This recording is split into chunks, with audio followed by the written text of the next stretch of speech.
वो बेचारी अनाथ थी। उसने किसी तरह शहर में छोटे मोटे काम करके अपनी पढ़ाई के लिए पैसे इकट्ठे किए थे और अपनी पढ़ाई पूरी की थी। अब उसकी एक अच्छे स्कूल में टीचर की नौकरी लग गई थी। नौकरी का पहला ही दिन था और परिधि पहले मंदिर गई थी। हे भगवान, आपका बहुत बहुत धन्यवाद। आपने मुझे इतनी अच्छी नौकरी दी। आपकी ही बदौलत अब मैं अपनी जिंदगी को अच्छे से गुजार सकूंगी। तभी वहाँ पंडित जी आते हैं और परिधि से कहते हैं, बेटा, अगर तुमने दर्शन कर लिए हो तो अब यहाँ से जल्दी घर चली जाओ। आसपास का माहौल कुछ ठीक नहीं है। परिधि को पंडित जी की बात समझ नहीं आती है, लेकिन वो उनसे कुछ भी पूछती उसके पहले ही पंडित जी वहाँ से चले जाते हैं। अरे ये क्या, ये पंडित जी क्या कह रहे थे? यहाँ क्या माहौल बिगड़ सकता है? ये सब सोचते हुए मंदिर से निकलकर परिधि आगे बढ़ती है और देखती है कि कुछ लोग आपस में झगड़ रहे थे।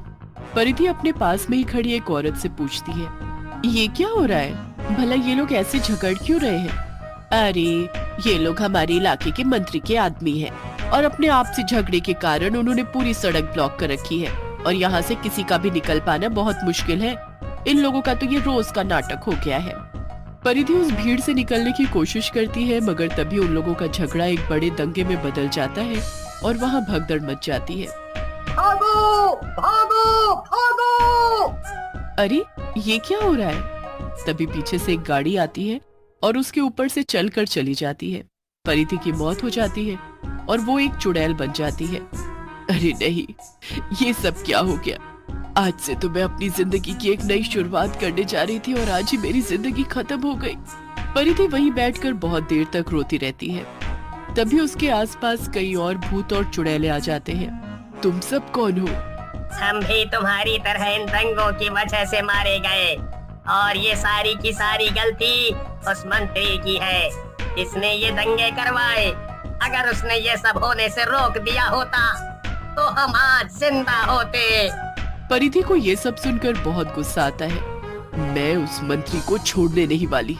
उसी की वजह से हमारा ये हाल हुआ है। ये सुनकर बाकी भूत और चुड़ैल भी परिधि का साथ देते हैं और सब साथ में मंत्री के घर चल देते हैं। मंत्री अकेला अपने बगीचे में बैठा था। तभी उसने इतने सारे भूतों को आते देखा। अरे अरे, ये क्या? मैं सपना देख रहा हूँ क्या?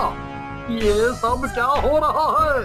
इतने सारे भूत यहाँ कहाँ चले आ रहे हैं? तभी परिधि उस मंत्री से कहती है, तुम्हारी वजह से हम सबका ये हाल हुआ है।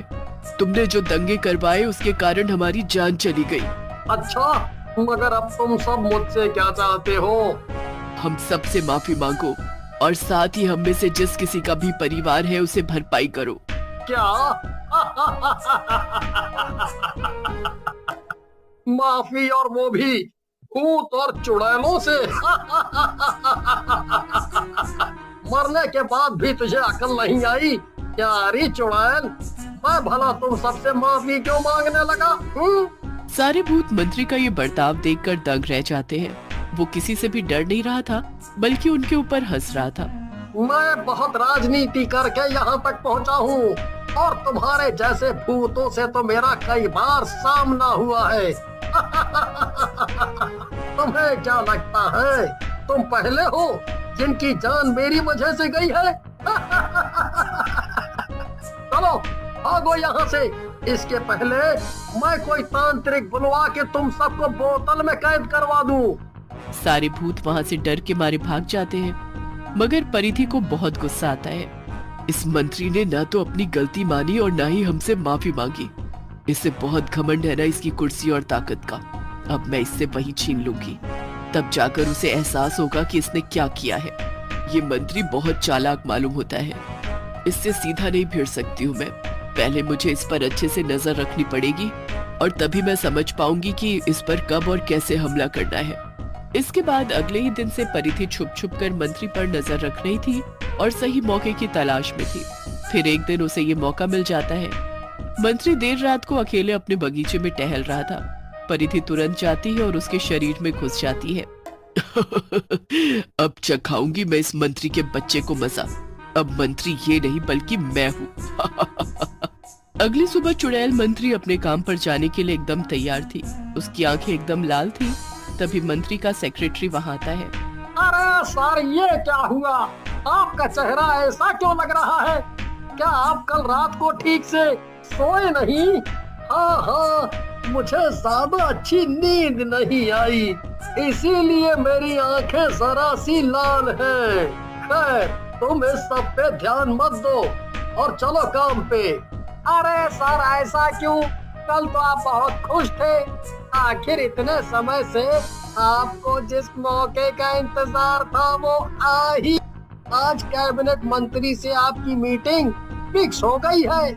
पूरे 6 महीने लगे उनसे मीटिंग फिक्स कराने में। आज आप उनसे पार्टी का सबसे बड़ा नेता बनने के बारे में बात कर लीजिएगा। हाँ। ये सब सुनकर मंत्री चुड़ैल मन ही मन सोचती है, ओह तो ये बात है, बिल्कुल सही टाइम पर आ रहे हैं कैबिनेट मंत्री साहब। इस लालची मंत्री की पोल खोलने का ये सबसे अच्छा मौका है। कैबिनेट मंत्री के सामने मैं इसके सारे राज खोल दूंगी। हाँ हाँ, मुझे सब याद है। चलो जल्दी चलो वरना देर हो जाएगी। फिर चुड़ैल मंत्री और सेक्रेटरी साथ में कैबिनेट मंत्री के ऑफिस के बाहर पहुंचकर उनका इंतजार करते हैं। थोड़ी देर में चुड़ैल मंत्री को अंदर बुलाया जाता है। आइए आइए, बैठिए। बताइए आपको मुझसे क्या काम था? जी सर, मुझे आपके सामने अपने राज खोलने थे। राज? कैसे राज? दरअसल मैं एक बहुत ही बेईमान और भ्रष्ट मंत्री हूँ। मैंने जनता को बहुत बेवकूफ बनाया है और बहुत घूस भी खाई है। कई लोगों को मेरी वजह से नुकसान हुआ है और कुछ लोगों की तो मेरी वजह से जान भी गई है। मैंने अभी हाल ही में दंगे करवाए थे। मैं चाहता हूँ आप मुझे कड़ी से कड़ी सजा दें। क्या ये सब क्या बक रहे हो तुम होश में तो हो ना?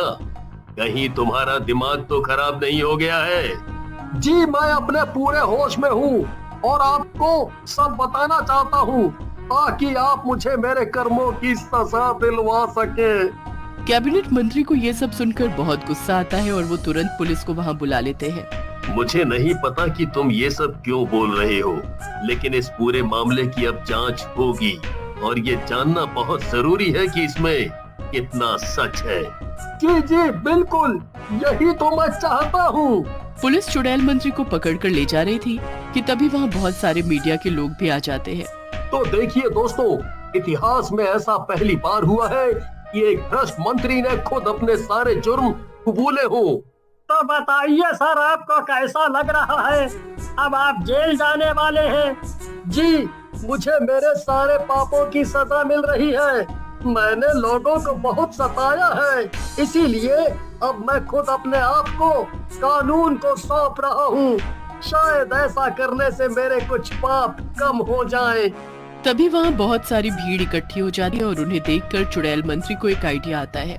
वो मन ही मन सोचती है, बहुत घमंड था ना इस मंत्री को अपने पैसे और प्रॉपर्टी का, अभी से सबक सिखाती हूँ। जी, दरअसल मैंने अपनी मासूम जनता को बहुत बेवकूफ बनाया है और इनका बहुत नुकसान भी किया है, लेकिन जेल जाते जाते मैं बस एक भला काम करके जाना चाहता हूँ। अच्छा, मगर वो क्या? मैं अपनी सारी प्रॉपर्टी दान में दे रहा हूँ। इससे मेरे पाप भी कुछ कम हो जाएंगे और मेरी वजह से जो इतने सारे लोगों का नुकसान हुआ है उसकी भी थोड़ी बहुत भरपाई हो जाएगी। मंत्री के इतना कहने के बाद पुलिस उसको वहाँ से ले जाती है और जेल में डाल देती है। जेल पहुँचते ही चुड़ैल उस मंत्री के शरीर से बाहर आ जाती है। ओह, ये सब क्या हो रहा है? मैं यहाँ जेल में कैसे आया? और तू यहाँ क्या कर रही है? मंत्री जी, अब से यही आपका नया घर है। बहुत कर लिया आपने अपने महल में आराम, अब कुछ दिन यहाँ आराम फरमाइए।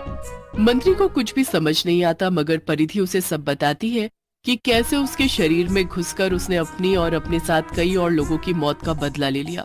हे भगवान, ये सब क्या हो गया? इस चुड़ैल ने तो मुझे बर्बाद कर दिया। मेरी जगह मंत्री बनकर इसने मेरे इतने सालों के किए कराए पर एक दिन में पानी फेर दिया। अब तेरे पास सारी जिंदगी पड़ी है, यहाँ जेल में बैठकर आराम से गिनना अपने सभी पाप।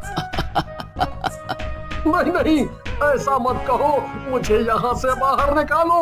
मैं तुम सबसे माफी मांगने को तैयार हूँ, और तो और मैं सबको उनके नुकसान की भरपाई भी कर दूंगा।